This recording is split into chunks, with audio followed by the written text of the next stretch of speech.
ia pôr a culpa na máscara. Por falar em máscara, essa aqui é uma produção da nossa irmã Elaine. Ela falou que só para o pastor da igreja que ela fez assim. Quem quiser é R$100 mil. Então, não impeça, né, Elaine? Elaine disse que não, a minha máquina aqui, que custou R$4 mil, bordadeira, não é para ficar fazendo nessas bordas das máscaras. Mas para o pastor ela fez. Obrigado, viu, minha irmã? Eu só vou pedir perdão aos irmãos que eu não estou conseguindo falar com máscara para pregar. Então, mantenha a distância aí, Humberto, se você quiser ir mais lá para a ponta, porque aqui eu vou ficar aqui de longe de vocês. Vamos abrir a palavra do Senhor no livro do profeta Ezequiel, no capítulo 9.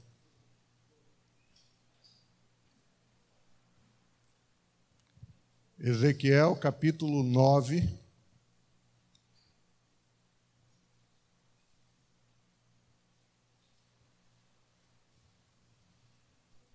Versículo 4.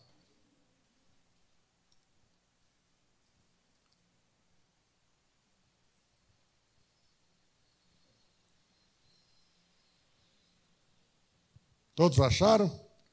Amém?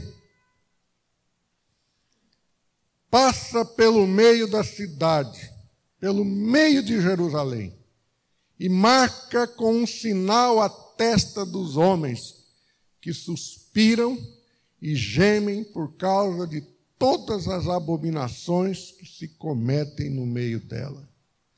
Aos outros disse, ouvindo eu, passai pela cidade após eles, e sem que os vossos olhos poupem, e sem que vos compadeçais, matai. Matai a velhos, a moços e a virgens, a crianças e a mulheres, até exterminá-los. Mas a todo homem que tiver o sinal, não vos chegueis. Começai pelo meu santuário. Pai querido, abrimos a tua palavra e nos sujeitamos inteiramente à condução do teu Espírito, para que esta palavra seja aplicada à nossa vida e sejamos assim edificados por ela, Pai. Peço por cada um dos meus irmãos que aqui estão, que o Senhor dê graça a cada um, para que consigam, ó Deus, ser alvos dessa graça maravilhosa do Senhor, de ouvir a tua palavra, ser edificados e exortados por ela. Com perdão dos nossos pecados, nós oramos assim em nome de Jesus. Amém. Meus irmãos, nas Escrituras nós temos alguns sinais que foram apresentados para o povo. O primeiro grande sinal nas Escrituras, sem dúvida alguma, veio nos dias de Noé, quando, logo após o dilúvio, Deus coloca no céu a figura de um arco-íris. E com aquele arco-íris, ele estava dizendo, olha, fiz uma aliança com este planeta, nunca mais este planeta vai acabar por causa da água. Nós temos grandes enchentes, morre muita gente afogada, mas o mundo não vai se acabar mais com água. Tivemos, nos dias em que o povo de Deus estava no Egito, o sinal colocado nos umbrais das portas dos judeus, e ali o anjo da morte passava e encontrava aquela marca de sangue, e nada acontecia com aquela família dentro daquela casa. Tivemos Josué, que pediu um sinal a Deus, e Deus parou o sol. Na verdade, Deus parou, foi a terra, porque é a terra que gira ao redor do sol.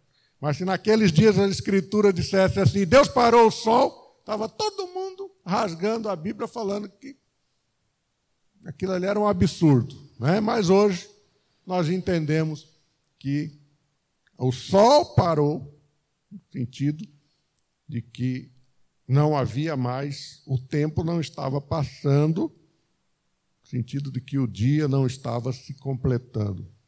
Tivemos sinais, como o que Gideão pediu ao Senhor. Sinal de Gideão. Alguém se lembra qual foi o sinal de que Gideão pediu ao Senhor? Qual foi, Humberto?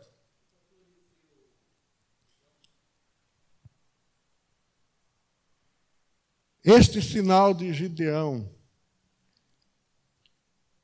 o florescimento de um ramo. Tivemos sinais, outros, que nem me ocorre agora, mas esses aí estão na nossa memória. E aí, nós andamos a história bíblica e chegamos no livro do profeta Ezequiel. O profeta Ezequiel é o profeta que está vivendo o período do exílio babilônico. O profeta está lá na outra terra, já vivendo aquele período em que o povo estrangeiro entrou na Terra Santa e levou para o exílio. Ora, lá no exílio, Deus coloca uma visão para Ezequiel. Aliás, foram várias as visões que Deus deu a Ezequiel. Hoje nós estamos falando de uma visão quando Deus estava naquela situação de que, olha, não dá mais. O pecado em Jerusalém, em Judá, é um pecado que não tem mais jeito. Já chegou no limite. E Deus manda uma visão a Ezequiel, primeiro no capítulo 8, falando de como seria aquele período de apostasia, como Deus iria agir no meio daquele povo. E agora no capítulo 9, nós vamos chegar ao ponto de que Deus manda anjos. E esses anjos vão começar um processo de que haverá uma matança geral. Haverá uma mortandade na cidade de Jerusalém e a cidade será destruída. Pastor, nós já estamos vivendo numa pandemia e o senhor vem falar de matança, pastor. Exatamente por conta disso. Sabe por quê? Quando nós pensamos em um exemplo daquilo que podemos tirar das Escrituras, que nos ensinam neste presente momento, os exemplos são aqueles extremados. Davi, um dia, seria disciplinado pelo Senhor Deus, e o Senhor falou: Davi, você quer que eu te coloque na mão dos homens ou na minha mão? E Davi não pestanejou. Claro que eu quero estar nas tuas mãos, porque os homens são maus, mas o Senhor é misericordioso, e o Senhor há de agir com misericórdia com o teu servo, né? Ora, quando na história nós vemos o agir de Deus, nós vamos verificar que nos momentos de maiores atrocidades que podemos encontrar nas Escrituras, não há ação mais firme, ação mais avassaladora do que aquela que o próprio Deus colocou. Não é aquilo que o reizinho lá da esquina resolveu, mas é aquilo que Deus resolveu no seu coração. Assim vai acontecer. E quando Deus estabelece o que vai acontecer, aí nós estamos num ponto extremo, porque não podemos mais avaliar que aquilo que Deus está fazendo vai ser algo pequenininho, mas ao contrário, vai ser algo tremendo.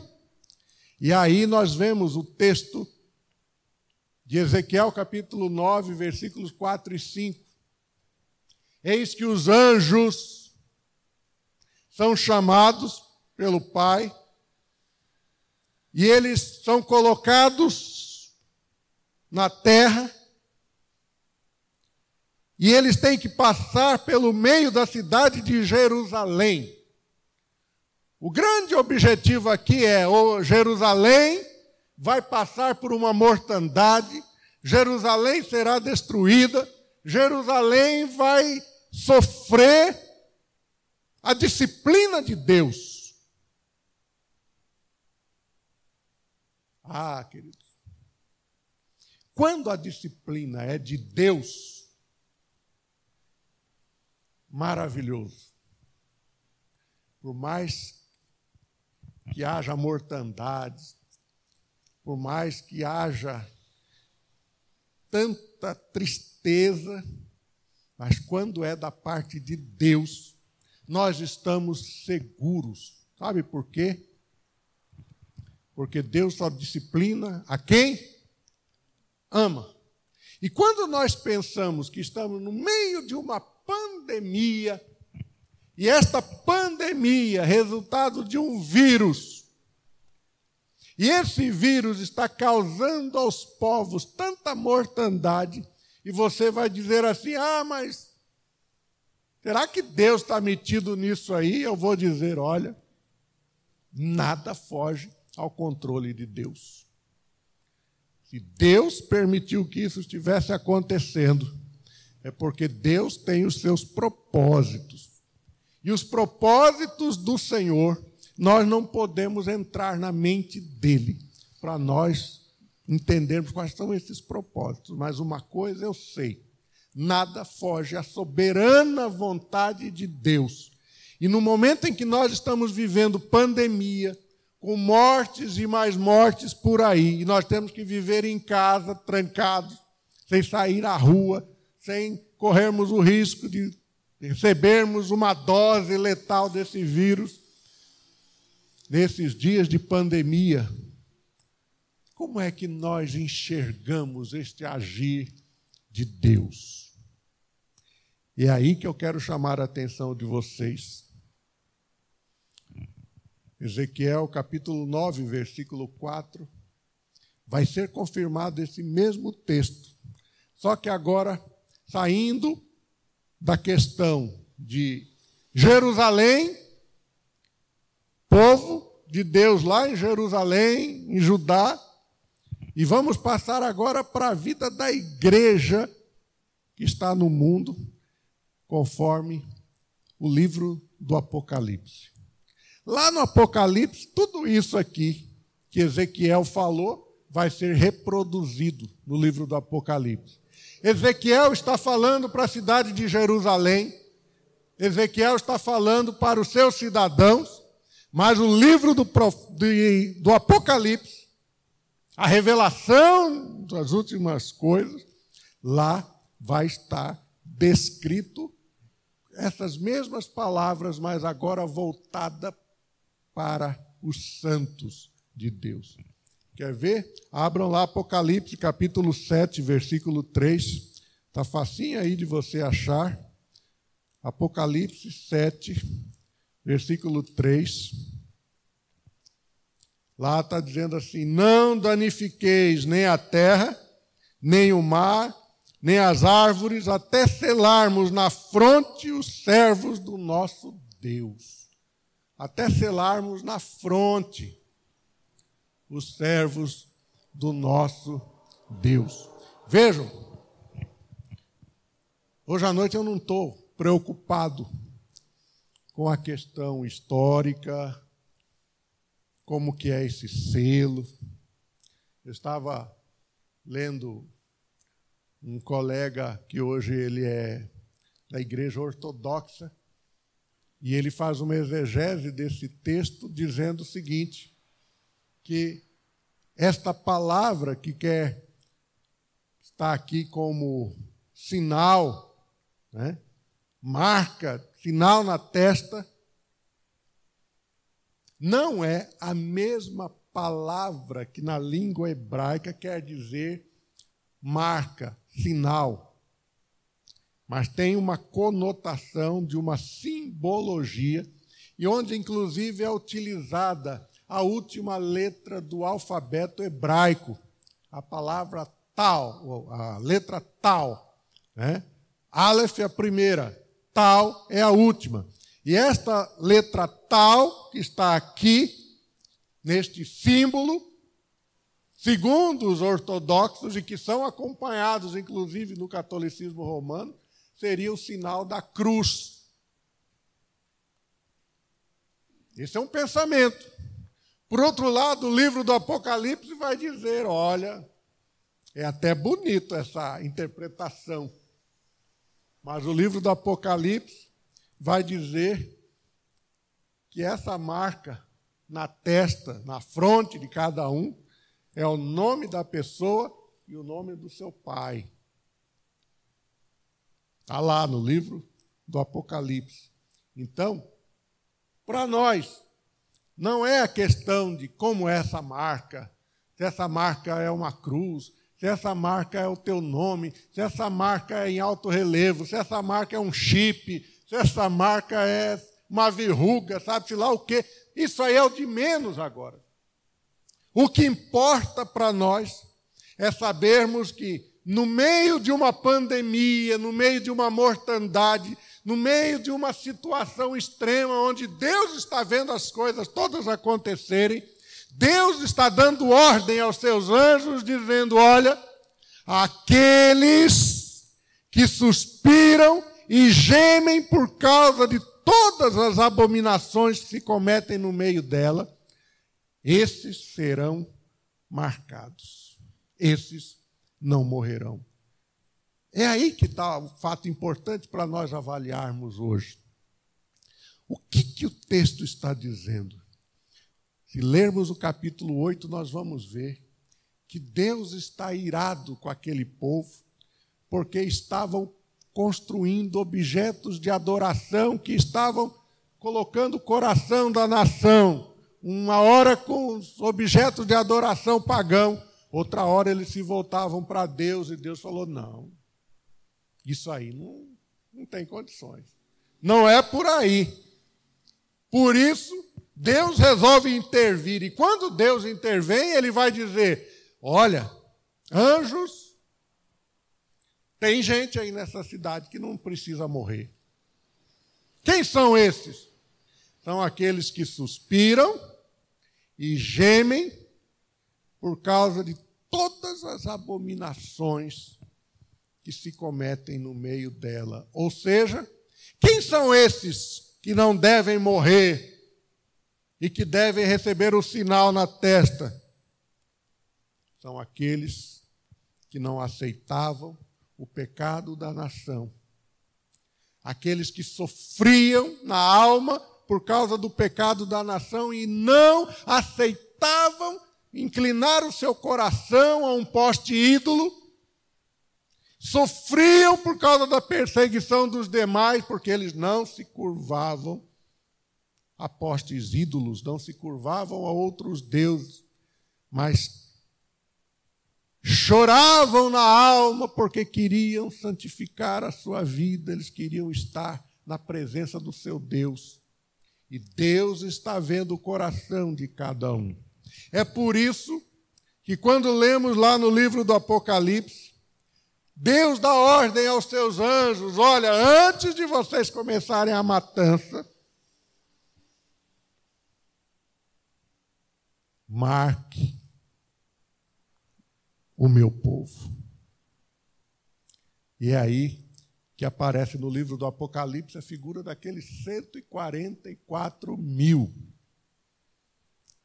E o próprio livro do Apocalipse vai dizer, são 144 mil, porque foram achados 12 mil em cada uma das 12 tribos de Israel.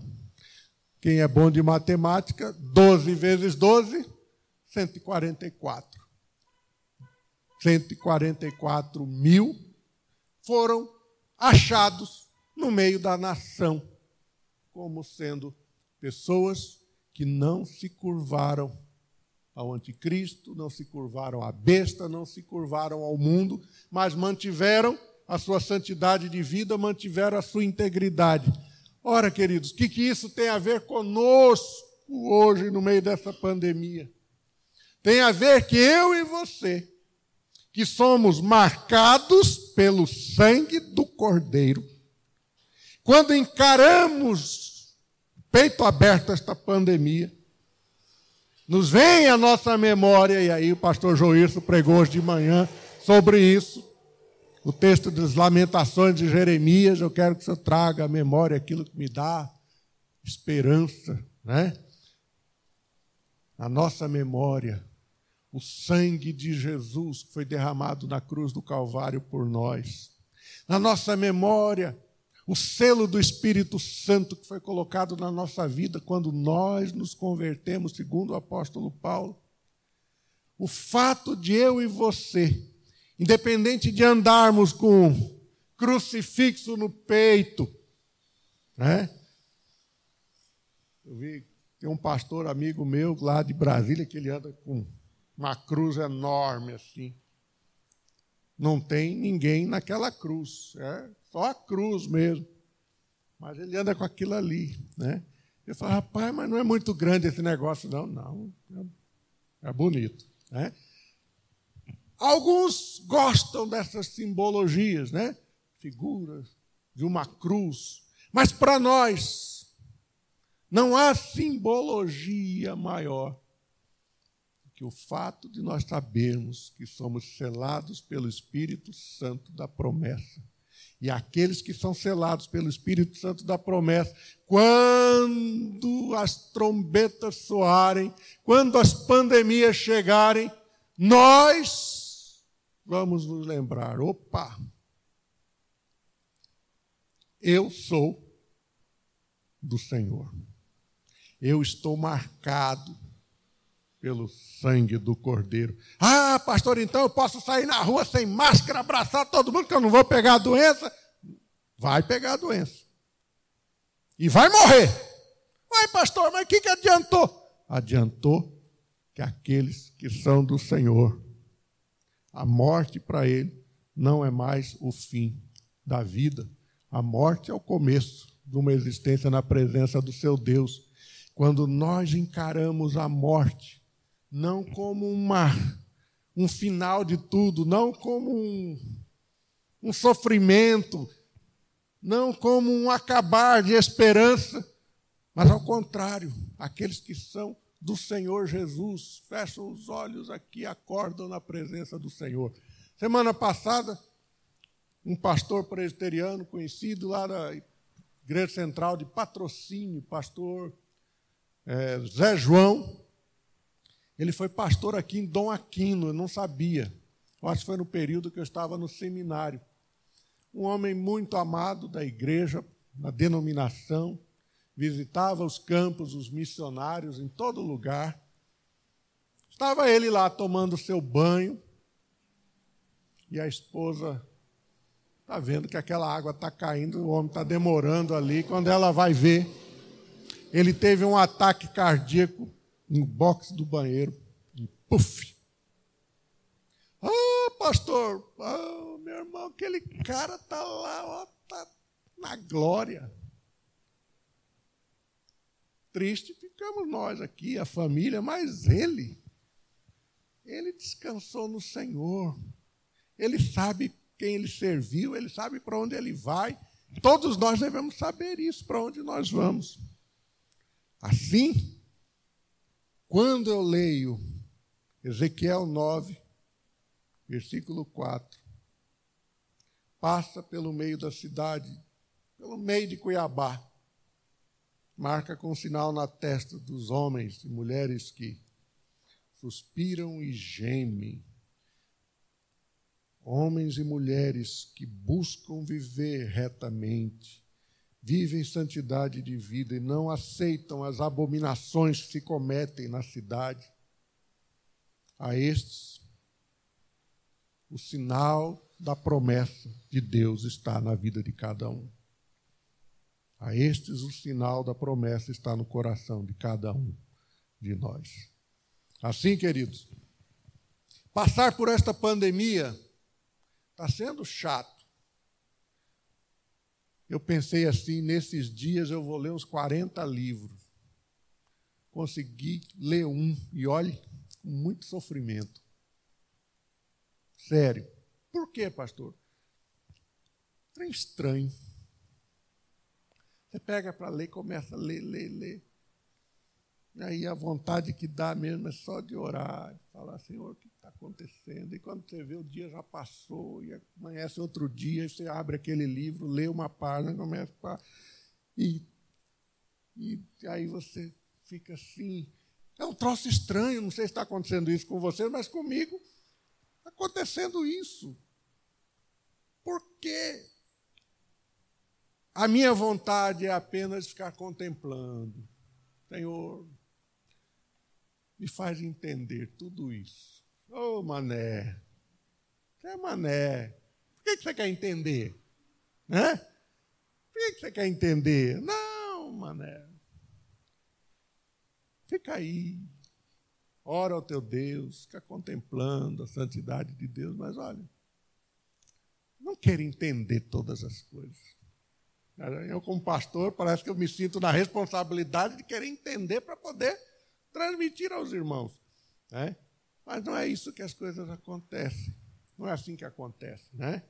O que acontece é que a palavra de Deus vem para nós assim de forma bastante aguda, dizendo, olha, aqueles que estão preocupados com a sua própria santificação, aqueles que não estão aí envolvidos com o mundo, preocupados com o mundo, mas preocupados com a sua vida com Deus. Olha,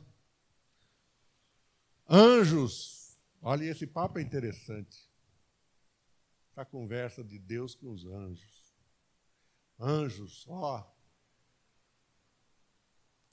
você vai passar lá na casa do Jucinei. Bota uma marca lá. Não é para ali, não. Amém, Janine? Amém, né, irmã? Passa lá na casa do pastor Joís, passa lá na casa do presbítero Pedro, da Elaine, do Serjão, da Rosa e Toninho, da Selma, do Humberto, a galera toda aqui. Né? Passa lá. Vocês vão ver anjos. Estão todos marcados. O sangue do Cordeiro no coração deles. O que isso significa para nós? Significa que por mais que a gente não entenda, por mais que a gente sofra pelas perdas que tem por aí, mas Deus está dizendo para nós, só aqueles que Ele quer. A igreja do Senhor é a menina dos olhos de Deus. A igreja do Senhor, essa está cuidada. Por mais que se morra, eles vivem. E é isso que nós temos que encarar nesses dias de pandemia. Saber que, a despeito de todas essas questões que estão aí, o mundo, eu fico ouvindo falar da geopolítica, a China com a Rússia estão envolvidas numa trama mundial, e aí, olha, eu tenho ouvido tanta coisa, e eu digo, Senhor, e aí? E aí, prega o Evangelho, faz tua parte, que isso aí não te compete. Você não foi chamado para ser analista de geopolítica, você foi chamado para ser pregador do Evangelho. Então é assim que nós temos que viver. Nós encaramos cada situação, colocamos diante de Deus, falamos, Senhor, e aí? E Deus diz, fica firme aí. Fica firme, que a pandemia uma hora vai passar. Mas a palavra do Senhor não passará. Que a palavra do Senhor vai continuar. Amém? Deus assim nos abençoe e que nós possamos sempre nos lembrar de que o Senhor Jesus morreu por nós e, ao morrer por nós, fomos selados com o Espírito Santo da promessa.